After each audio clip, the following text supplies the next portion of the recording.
Ligaw Tobacco Road.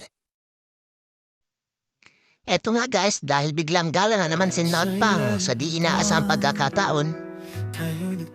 Dati nagplano kami na magsiswimming araw dito sa TV or sa Puruan.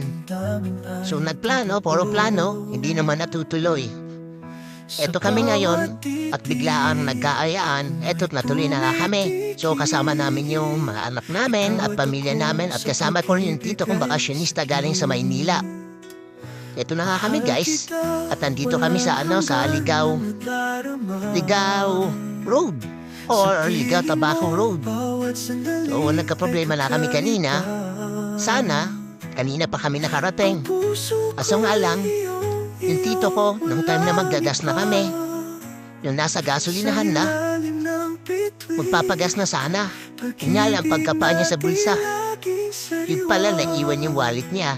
Akala ko, dala-dala yung lisensya pero lang yung naiwan. So pahihiramin ko sana siya, kaso nga lang, lahat pala naiwan. So ngayon, bumalik siya sa kanila. Alis nag-antay ako ng 1 hour.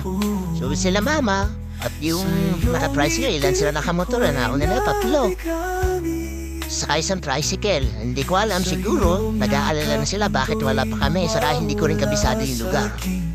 Buti na lang at kasama ko si Google Map. So doon lang ako nagbe-base, basta bahala na. Pagdating doon, may signal naman siguro para kontakin sila kung saan na sila banda. So yun na nga guys, at eto na kami, tuloy-tuloy ang biyahe. At nakalis na nga rin kami dun sa pinag-antayan ko bandang Alnay po lang Albay.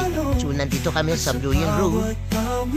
Medyo halos kalahating oras na lang siguro ang biyahe. Almost 1 hour din yung biyahe papunta ng Buruan or sa TV Church. So eto nga at sarap magbiyahe pagka ganito luwag ng kalsada. Dito nga pala guys yung alternatibong daanan papuntang Tabaco City. So pagdating dito sa bandang Ligaw, kakaliwa yun, diretso labas na ito sa Tabaco City.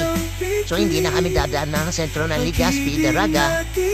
Ito yung pinakamabilis na daan, San Antonio Estancia Marinero. At ito na nga kami guys at pumasok na, kumaliwa kami dito sa San Antonio Estancia Malinaw, Albay. So medyo malapit-lapit na. Siguro mga ilang minuto na lang nandun na kami. Ito nga pala guys, yung nauna sa akin yung tito ko at yung kapatid ko. Sila yung umuwi kanina gawa nung naiwan yung license at walang dalang pera. So andito kami kahit dito sa papuntang stand dito na pala sa istansya. Ito medyo maluwag naman, wala naman traffic. So sarap mag-rides dito guys, so sana maulit ulit. So maghahanap ako ng gusto mga sumama para makapag-rides. Ikaw at ako sa habang panahon, sa ilalim ng buwan, pag-ibig natin ang siyang maghahari.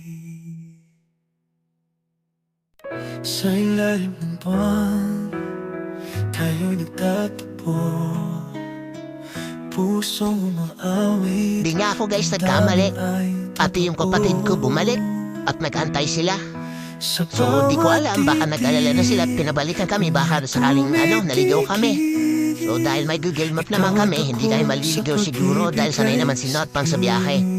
Nandito na nga guys, so yan ang sumundo sa amin, yung nag-abang, yung nauna sa amin. At nandito na nga yung mga yung tricycle na dala-dala nila. Ayan na nga sila guys. Bawat sandali ay kakaiba.